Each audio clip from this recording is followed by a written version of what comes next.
يا صباح القمر عليكم، والله وحشتوني جدا جدا جدا، وعارفه اكيد ان انا وحشتكم جدا. الحقيقه مش عارفه جبت الثقه دي منين، بس انا احساسي بيقول لي اني وحشتكم كتير. خلونا نتكلم علشان ما نرغيش كتير، خلونا نتكلم عشان ما نرغيش كتير. اي كلام اي كلام. بما ان ناس كتير بتسالني انت مين، فاذا انا عشان تغيبت شويه يعني خلاص نسيتوني؟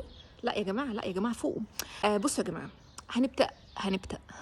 او ماي جاد، انا شكلي نسيت الكلام من كتر ما انا ما بطلعش.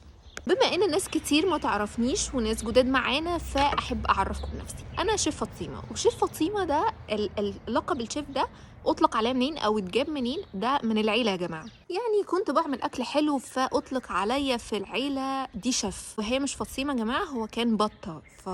بس انتوا عرفتوا فاطمه خلاص شيف فاطمه، هي كان بطه. فصدقت نفسي وسميت نفسي الشيف فاطمه. ده بدايه الحوار كله. وطبعا من اكتر الاسئله اللي جات لي، انت خدتي كورسز فين، او خريجه اكاديمي ايه؟ او يا جماعه، انا دراستي ملهاش علاقه بالطبخ. ما خدتش كورسز في اي حاجه خالص.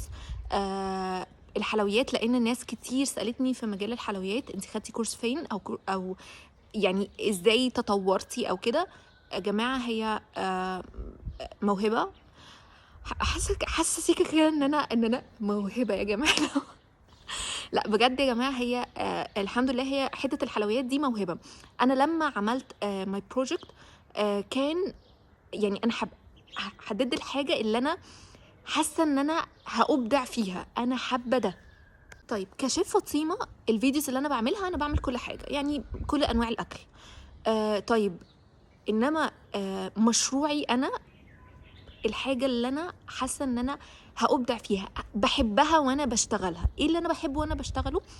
القسم زي ما قلت لكم كده، قسم الحلويات الغربي، لان الحلويات طبعا انواعها كتيره جدا، وخصوصا قوي يعني التورت ال 3 دي اللي هي فيها افكار. سؤال: انت بتختفي ليه مره واحده وما بتظهريش خالص والكلام ده؟ انا فيا مصيبه يا جماعه، او كارثه بمعنى اصح. ودي ما تنفعش مع اي صاحب مشروع، خصوصا لو كان لسه في بدايته. ما تنفعش معاه، دي كارثه بالنسبه له. اني شخص مودي جدا، يعني انا اوت اوف مود دلوقتي، انا مش هقدر اشتغل يا جماعه. لا ده اسمه هبل، اسمه هطل بجد. لا انا كمان مش بس مش هعرف اشتغل، انا حتى مش هعرف اطلع كده اتكلم مع الناس عادي، او ان انا، لا لا، ده اسمه ده يعني مش عارفه اقول ايه.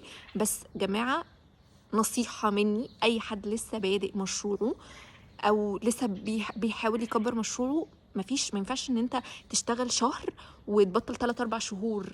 يعني ده اسمه هبل بجد. طيب ليه ما عملتش مشروعي في حاجه مثلا اللي هي الحفلات اللي هي بتاعت المحاشي؟ كنت اقول ديك، هي اسمها ديك ولا ديك؟ ديكات، مش عارفه. ديك رومي، نعتبرها ديك رومي. مشويات، الحاجات دي بتاعت الحفلات. ليه ما عملتش مشروعي كده؟ عشان انا لما قررت ان انا اعمل مشروع، قررت اعمل حاجه اللي انا هفضل احبها لما لا نهايه. وانا كل ما كانت عندي الطلب، خصوصا قوي قوي، خصوصا يعني في التورت، كل ما كان الطلب اصعب، كل ما كنت انا مرتاحه نفسيا من جوايا ان انا، لا ده التشالنج المره دي اعلى. فدي حاجه بتبسطني، مش حاجه مثلا بتربكني او بتوترني او الكلام ده خالص. وبس كده، كفايه كده لحد النهارده، كفايه كده لحد، انا بقول لكم بجد انا نسيت الكلام. كفايه النهارده كده عليكم. هطلع لكم بكره وبعده ان شاء الله يعني، هتلاقوني في كل وقت. وانا عارفه ان في اسئله كتير جدا المفروض ان انا اجاوب عليها، بس بجد انا من الناس اللي بزهق، فننجز النهارده وكفايه كده النهارده. وان شاء الله بكره وبعده هتلاقوني كل يوم نطلكم، وكل يوم هجاوب عليكم، وكل يوم حتى لو انتوا ما سالتوش انا هجاوب من نفسي، مش لازم تسالوني.